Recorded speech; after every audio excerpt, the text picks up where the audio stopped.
आज है जी 29 दिसंबर 2021 और आज की खबरों का सिलसिला शुरू करते हैं। सबसे पहली जो खबर है वो पिनाका मिसाइल के बारे है। पिनाका मिसाइल जो है इसकी रेंज को बढ़ाया जा रहा है, 45 किलोमीटर कर दी जाएगी। बहुत इंपॉर्टेंट है। इसका नाम शिव के धनुष के नाम पर रखा गया है। शिव के धनुष के नाम पर पिनाका मिसाइल का नाम रखा गया। ये कई बार अलग अलग एग्जाम्स में आया, नोट कर लीजिएगा। इसको DRDO के द्वारा लॉन्च किया गया, डिफेंस रिसर्च डेवलपमेंट ऑर्गेनाइजेशन के द्वारा, जो कि भारत की रक्षा से जुड़ी हुई ऑर्गेनाइजेशन है। इसके साथ ये प्योर भारतीय वर्जन है और इतना अच्छा है कि रूस ने भी इसकी डिमांड की है। रूस ने भारत से ये मांगी है। ये रूस, जो कि भारत जिससे सबसे ज़्यादा रक्षा हथियार खरीदता है, उसने खुद पिनाका मिसाइल को मांगा है। तो सोचिए कितनी इंपॉर्टेंट है। अगले मुद्दे पर चलते हैं। अगला मुद्दा है हांगकांग से रिलेटेड। हांगकांग में विद्रोह हो रहा है चीन के खिलाफ। हांगकांग चीन का कभी पार्ट नहीं था। ब्रिटेन ने इसको पहले अपना गुलाम बना रखा था। ब्रिटेन ने कुछ शर्तों के साथ 1997 में ये चीन को सौंपा था। उसकी शर्तें ये थी, 1 कंट्री और 2 सिस्टम होगा, यानी एक देश होगा, चीन होगा, लेकिन 2 सिस्टम। हांगकांग में सिस्टम अलग होगा, पार्लियामेंट अलग होगी, इलेक्शन अलग होंगे, इनकी इकोनॉमी अलग होगी, एजुकेशन ये अपने हिसाब से बढ़ाएंगे, डेवलप अपने तरीके से होंगे। तो आप अगर हांगकांग को देखोगे, वर्ल्ड में सबसे ज़्यादा डेवलप प्लेस में से एक आता है वो हांगकांग, सिंगापुर, ये सब, क्योंकि ये चाइना से इसकी अलग पॉलिसी है। पर चाइना ने अब इस पर प्रेशर डालना शुरू कर दिया इसको अपने अंडर लाने के लिए पूर्णतः। तो इस करके इसमें विद्रोह हो रहा है। और ये विद्रोह वाटर रेवोल्यूशन यहाँ पर हुआ था, वाटर रेवोल्यूशन से जोड़ सकते हैं। तो वाटर रेवोल्यूशन क्वेश्चन आए किससे रिलेटेड है, हांगकांग से है, उसी का ये पार्ट है वाटर रेवोल्यूशन का। अब इससे आगे एक इंपॉर्टेंट क्वेश्चन बन जाता है। हांगकांग चर्चा में है तो इनडायरेक्ट भी इस पर क्वेश्चन पूछ सकते हैं। ये पर्ल नदी के किनारे है, पर्ल नदी है जो उसके किनारे पर ये है। अगली न्यूज़ पे चलते हैं। वर्ल्ड अनइक्वल रिपोर्ट अभी आई है, विश्व असमानता सूचकांक। भारत इसमें सबसे ज़्यादा असमान कंट्री आया है, सबसे ज़्यादा अनइक्वल देश भारत आया है। देखो बड़ी बुरी लगी मेरे को ये न्यूज़। देखो हमारी क्या स्थिति है वर्ल्ड में। भारत में 1% लोगों के पास 22% धन है। इसे समझ सकते हैं कि कितनी नेगेटिव दिशा में हमारा देश जा रहा है। अभी से नहीं है, शुरू से ही अनइक्वल है, जब से आज़ाद हुआ है, पर अब ये थोड़ा बढ़ गया है। तो हमें इसे बैलेंस करना पड़ेगा। साथ में मैं आपको बता देता हूँ कि अगर रीजन पे आ जाए, ये कंट्री है, लेकिन अगर रीजन पे आ जाए तो वर्ल्ड का most unequal region middle east है। सीरिया वगैरह, इराक वगैरह, ये सब मिडल ईस्ट एरिया आता है। ये मोस्ट अनइक्वल रीजन ये है। और साथ दूसरे नंबर पर नॉर्थ अफ्रीका है, अल्जीरिया, ट्यूनीशिया, लीबिया, मोरक्को, ये सब। ये जो रिपोर्ट जारी की गई है, भारत इसमें बड़ा नीचे पायदान पर आया है। मेरे को बड़ा बुरा लगा। चलो आगे चलते हैं। दुर्गा पूजा। दुर्गा पूजा जो की जाती है ये बहुत ही इम्पोर्टेंट है। ये वेस्ट बंगाल में की जाती है और दुर्गा पूजा को यूनेस्को द्वारा अनटचेबल लिस्ट में डाल दिया गया है, लेकिन अपनी लिस्ट में ले लिया गया है। अनटचेबल होता है मतलब जिस चीज़ को हम छू नहीं सकते, लेकिन वो एक ग्रेट थिंग है, इस करके उसको अपनी लिस्ट में यूनेस्को द्वारा डाल दिया गया है। ऐसी चीज़ जो वर्ल्ड में और कहीं इस तरह की नहीं होती, वो है दुर्गा पूजा। और यूनेस्को ने इसको हेरिटेज साइट में डाल दिया, वर्ल्ड हेरिटेज लिस्ट, वो भी जो छू नहीं सकती। जैसे अभी धोलावीरा को डाला था, और धोलावीरा पे गुजरात के धोलावीरा के राजस्थान में प्री में क्वेश्चन आया था, जो मैंने खुद एग्जाम दिया था। धोलावीरा को अभी गुजरात की साइट है, हड़प्पन साइट है, हड़प्पा में ये मिली थी, हड़प्पा की साइट है। तो इसको अभी डाला गया वर्ल्ड हेरिटेज साइट में। राजस्थान में इस पे क्वेश्चन आया था, बहुत इंपॉर्टेंट साइट है। और साथ में इसको यूनेस्को द्वारा डाला गया है। जो ये वर्ल्ड हेरिटेज साइट है, वर्ल्ड हेरिटेज लिस्ट है, ये सभी की सभी यूनेस्को द्वारा जारी की जाती हैं।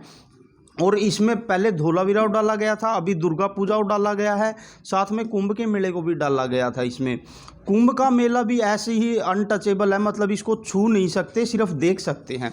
लेकिन धोलावीरा एक प्लेस है, इसको छू सकते हैं। ठीक है, तीनों ही मोस्ट इम्पोर्टेंट बन जाते हैं। और कुंभ का मेला एक ऐसी चीज़ है जिसको चांद पर से देखा जा सकता है। कुंभ का मेला और साथ में चीन की दीवार, ये दोनों चांद पर से दिखाई देते हैं। यहाँ पर कुंभ के मेले में इतनी गैदरिंग होती है, तो हमें इस पे प्राउड करना चाहिए एज ए इंडियन, क्योंकि जहाँ जो चीज़ चांद से देखी जाती है पूरे वर्ल्ड में हमारे देश की, तो थोड़ी हमारे लिए प्राउड की बात है। और यूनेस्को से रिलेटेड एक फैक्ट मैं बता देता हूँ, बहुत बार पूछा गया है ये UPSC SSC स्टेट एग्ज़ाम में। यूनेस्को का जो हेड क्वार्टर है वो है पेरिस, फ्रांस में। और 2019 में इजराइल और USA ने इससे आउटिंग मार लिया, मतलब इससे बाहर निकल गए। ये भी थोड़ा इंपॉर्टेंट है दोस्तों। तो चलते हैं अगले मुद्दे पे। अगला जो मुद्दा है वो इतना इम्पोर्टेंट है, उस पर जितने स्टार लगाओ कम है। स्वास्थ्य सूचकांक अभी जारी हुआ है भारत का स्वास्थ्य सूचकांक सबसे इम्पोर्टेंट तो यह है किसके द्वारा जारी किया गया है। 4 ऑप्शन दे देंगे तो उनमें जो करेक्ट ऑप्शन होगा वो नीति आयोग ने जारी किया है। नीति आयोग के बारे में बता दूं, ये एक एग्जीक्यूटिव बॉडी है और ये 1 जनवरी 2015 को बनाई गई थी। भारत में 3 तरह की बॉडी होती हैं जो कि मतलब अलग अलग तरीके से बनाई जाती हैं। मैं थोड़ा क्लियर कर देता हूँ, पॉलिटी का टॉपिक है ये। एक होती है कॉन्स्टिट्यूशनल बॉडी, यानी कि संवैधानिक रूप से जो संविधान में शामिल की गई थी या बाद में अमेंडमेंट कर दी गई है। दूसरी होती है, इससे अलग जो है वो है एग्जीक्यूटिव बॉडी, या ये सिर्फ मंत्री परिषद के द्वारा बनाई जाती है, काउंसिल ऑफ मिनिस्टर के द्वारा, और इसमें पावर हो सकती है लेकिन इतनी नहीं जितनी संवैधानिक में होती है। जैसे नीति आयोग है, इससे पहले योजना आयोग था, वो भी एग्जीक्यूटिव बॉडी था। ये होती हैं एग्जीक्यूटिव बॉडी, इनको बनाया भी इसी के द्वारा जाता है, काउंसिल ऑफ मिनिस्टर के द्वारा, और ख़त्म भी यही कर सकते हैं। इसके लिए ज़्यादा तामझाम करने की ज़रूरत नहीं होती है। और तीसरी होती है स्टैट्यूटरी बॉडी, ये प्रॉपर लॉ पास करके बनाई जाती है लोकसभा राज्यसभा में, और उसके बाद राष्ट्रपति के साइन होने के बाद। तो नीति आयोग जो है वो एग्जीक्यूटिव बॉडी है, काउंसिल ऑफ मिनिस्टर के द्वारा बनाई गई है। 1 जनवरी 2015 डेट और टाइम दोनों इम्पोर्टेंट हैं, और साथ में ये स्वास्थ्य सूचकांक नीति आयोग के द्वारा जारी किया गया है। बहुत इंपॉर्टेंट है, यानी कि देश में सबसे अच्छे स्वास्थ्य पर पैसे खर्च किए जाते हैं वो केरल के द्वारा किए जाते हैं। सबसे अच्छी फैसिलिटी केरल में है स्वास्थ्य के हिसाब से। कोरोना का तीसरा वेरिएंट ओमिक्रॉन आ रहा है, तो इम्पोर्टेंट क्वेश्चन बन जाता है स्वास्थ्य को लेकर। और जो सबसे वर्ष कंडीशन है, सबसे बुरी कंडीशन है स्वास्थ्य की पूरे देश में बिहार में है। इस स्वास्थ्य सूचकांक को जारी करने में नीति आयोग की जो हेल्प की है वो वर्ल्ड बैंक ने की है, बहुत इंपॉर्टेंट है। और वर्ल्ड बैंक से जुड़े हुए फैक्ट भी बता देता हूँ जिस पे डायरेक्ट क्वेश्चन बनते हैं। वर्ल्ड बैंक का जो हेडक्वार्टर है वो वॉशिंगटन डीसी यूएसए की राजधानी में है, और ये ब्रेटन वुड, बहुत इंपॉर्टेंट क्वेश्चन है, जो वर्ल्ड बैंक निकला था वो ब्रेटन वुड समझौते से, ब्रेटन वुड सम्मेलन से निकला था। इसको ध्यान रखना बहुत इंपॉर्टेंट है। इसके साथ ही जो अगला टॉपिक है हमारा आज का वो है पर्लियम मिसाइल। पर्लियम मिसाइल को लॉन्च किया गया है अभी भारत के द्वारा। ये सरफेस टू सरफेस मिसाइल है, बहुत इंपॉर्टेंट। ऐसे पूछ लें सरफेस टू एयर है, एयर टू सरफेस है, कैसे? तो ये सरफेस टू सरफेस मिसाइल है, पर्लियम मिसाइल है। ये भी पूछ लेंगे पर्ले क्या है, मिसाइल है, साइक्लोन है, ये क्या चीज़ है? तो ये एक मिसाइल अभी लॉन्च की गई है डीआरडीओ के द्वारा। इसके साथ ही अगला जो मुद्दा है वो भी बहुत ज़्यादा इंपॉर्टेंट है। चैंडलर एक मतलब कि एक आयोग बोल सकते हैं आप, सिंगापुर का। चैंडलर एक आयोग है जो कि रिपोर्ट जारी करता है वर्ल्ड में सबसे अच्छी गुड गवर्नमेंट इंडेक्स है जो वो किस देश का है। गुड गवर्नमेंट मतलब कौन सी गवर्नमेंट अपने देश के लोगों को अच्छा शासन प्रशासन नीतियां अच्छी तरीके से लागू कर रही है, सबसे ज़्यादा स्वास्थ्य, एजुकेशन या फिर हॉस्पिटैलिटी या फिर इकोनॉमिक पॉलिसी, ये सबसे अच्छे तरह किस देश में लागू की जा रही हैं।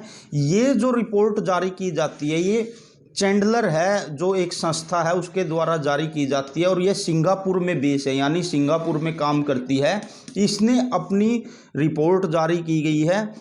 उस रिपोर्ट में फिनलैंड ने टॉप किया है दोस्तों। फिनलैंड ऐसा कंट्री है जिसने टॉप किया गया है चैंडलर रिपोर्ट में। वेरी मच इंपॉर्टेंट क्वेश्चन है, गुड गवर्नमेंट इंडेक्स। तो फिनलैंड ने टॉप किया। और भारत का जो रैंक है ये बहुत इंपॉर्टेंट है। पिछली बार हिमाचल पीसीएस में भी इस पे क्वेश्चन बना था उस साल के रिपोर्ट पे। इस बार फिर किसी स्टेट एग्ज़ाम में बन सकता है, छोटे से लेकर बड़े एग्ज़ाम में। भारत की जो रैंक है वो 49 आई है इस चैंडलर गुड गवर्नमेंट इंडेक्स में, और 104 देशों की ये की गई है। इसके साथ ही फिनलैंड से जुड़ा एक अच्छा फैक्ट बता देता हूँ। 2019 में यूपी पीसीएस में उत्तराखंड पीसीएस में इस पर क्वेश्चन आया गया था कि 1000 झीलों का देश, कंट्री ऑफ 1000 लेक्स किसको बोला जाता है। यूके पीसीएस में पूछा हुआ क्वेश्चन है, तो वो फिनलैंड को बोला जाता है। बहुत इंपॉर्टेंट क्वेश्चन है, ध्यान रखना। भारत की रैंक आई है 49, फिनलैंड ने टॉप किया है। सिंगापुर में बेस संस्था है, चैंडलर इस संस्था का नाम है, और ये गुड गवर्नमेंट इंडेक्स इसने अभी जारी किया गया है। और जो भारत का अपने देश में जो गुड गवर्नमेंट इंडेक्स है वो भी जारी हुआ है, उसमें मैं बता दूं गुजरात ने टॉप किया है। ये था आज का डिस्कशन। आप बताना आपको सभी को कैसा लगा। मैं बहुत ही आभारी हूँगा अगर आप कमेंट बॉक्स में बताते हो। आप सभी का धन्यवाद। जय हिंद, जय भारत।